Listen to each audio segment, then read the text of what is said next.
my lovelies, it is me again on this special episode. This will be for AEW Worlds End Predictions. I'm super excited for this show, so let's get right into it. So first we're going to get into the pre-show. That is 0 Hour and the first match, the 20-man battle royale for the #1 contender spot and anywhere, anytime shot at the TNT title. As it stands right now, there is absolutely no information like who's going to be in this. So I really don't know what to tell you guys. I'm just going to go out on a limb, say who I want it to be, and that would be Mark Briscoe because he deserves it. I don't know where his head's at right now if he wants to carry a belt because, you know, he's still going through the grieving process from losing Jay last year.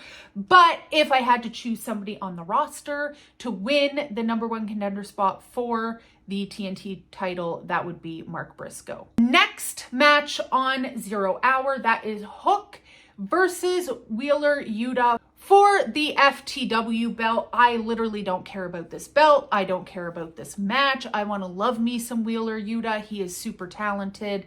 Hook is there. I couldn't care less about this, to be completely honest. I'm just going to throw out Hook. He is the current FTW champion. Let's just say he keeps it. Moving on. So the next match on the card is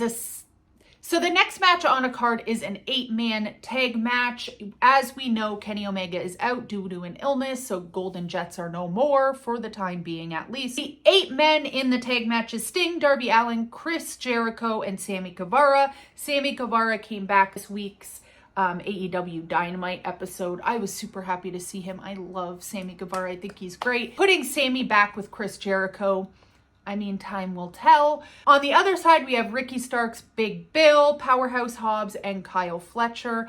I feel like this could be a great match, especially with people like Powerhouse, Fletcher, Ricky Starks, I mean, Darby, Sting. The list does go on. It has some star power in this match. Do I necessarily care about it? Not really, but I am glad that Sammy Guevara is back. So I'm going to choose that side, the Sting, Darby Allin, Chris Jericho, and Sammy Guevara's side. But, I mean, we can all agree that Chris Jericho should go away. Let our hearts grow fonder with time away. You know what I'm saying? Next match on the card, we're going to be talking about Miro versus Andrade. So as we know, CJ Perry, aka the beautiful, stunning Lana, she came back. She was managing Andrade and it goes back and forth. That's Miro's real life wife. I absolutely love what Miro the Redeemer is doing right now. I think he is phenomenal.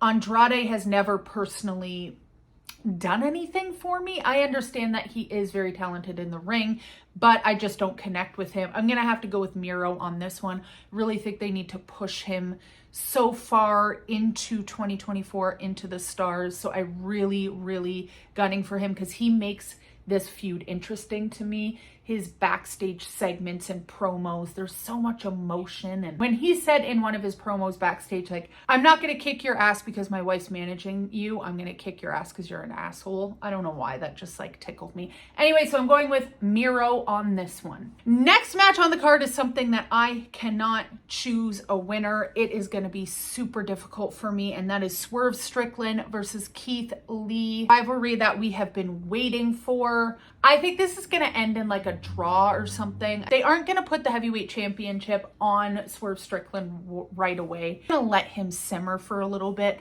And he is such a well-rounded character. He's such a star, Swerve Strickland, that I feel like if they just let Swerve Strickland and Keith Lee go back and forth for the better part of like, I don't know, the first few months, I guess, of 2024, that will make everybody super happy. That'll give Keith Lee something to do because Keith Lee, he is also a star. I love him. I love both of these guys. So I'm just really hoping that that's how this turns out. Both of these men, it ends up in some sort of draw. Something happens. There is no clear winner and we can just keep going with this rivalry, please. The next match is for the TBS title, our queen, our champion, and that would be Julia Hart going up against Abaddon. Love both of these women, but Julia Hart, pretty much she just won this title at the last pay-per-view. Has not been champion long enough.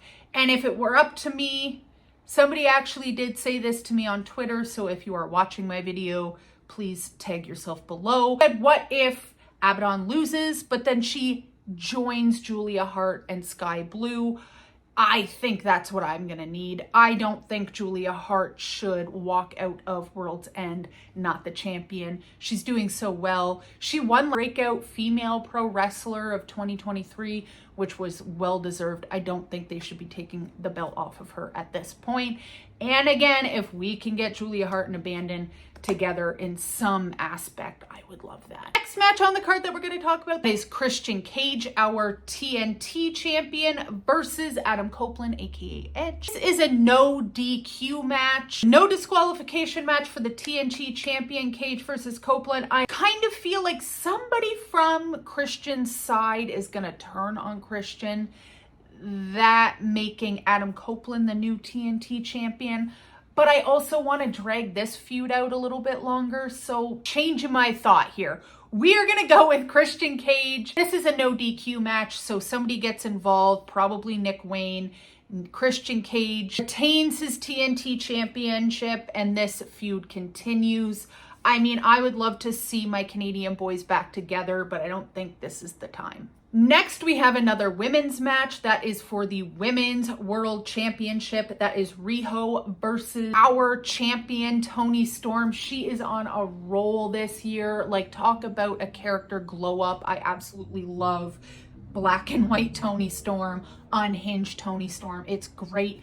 I, like, clear cut, will be saying Toni Storm is winning this. If they take the freaking title off of her already, I'm gonna be so mad. The next match is for the final of the Continental Classic. I have absolutely loved this tournament, dear God, and we are getting Jon Moxley versus Eddie Kingston. People online kind of already called it as these two in the final, which I kind of figured as well. Eddie Kingston's gonna win this. I think that's what they've been setting up for. He will be the Triple Crown winner, and Eddie Kingston deserves it. I think he's just, you know, he's just relatable. He's our bum. I love him. Now, the last match is the AEW World Champion. That is our champion, our scumbag. That is MJF versus Samoa Joseph. I think MJF is going to be walking out the winner here. I think there's going to be some funny business in this match. Obviously, we have the henchman, the masked men. We have the devil. Devil is going to be, and I'm going to stick with it, I'm probably wrong, but I think it's going to be Adam Cole. I think Jay White has something to do with it. Maybe some like unsigned guys like Dolph Ziggler. Maybe some guys from Bullet Club in Japan with Jay White. I don't know. I don't know who all the henchmen are, but I have a feeling the devil is Adam Cole. He's the one that kind of talked MJF into working with Samoa Joe this week for the Ring of Honor tag titles, sticking with Adam Cole on that one. I don't know why I think the winners of the ROH titles, tag titles last night was FTR. Maybe that's just wishful thinking, but I don't know. You guys let me know who you think the devil is, who you think the henchmen were from last night that won the Ring of Honor tag team titles. Let me know how you thought I did on this list. I'm always really bad at these. I just go based off of what I want, not really anything else. But anyway, you guys let me know, and we'll see you later.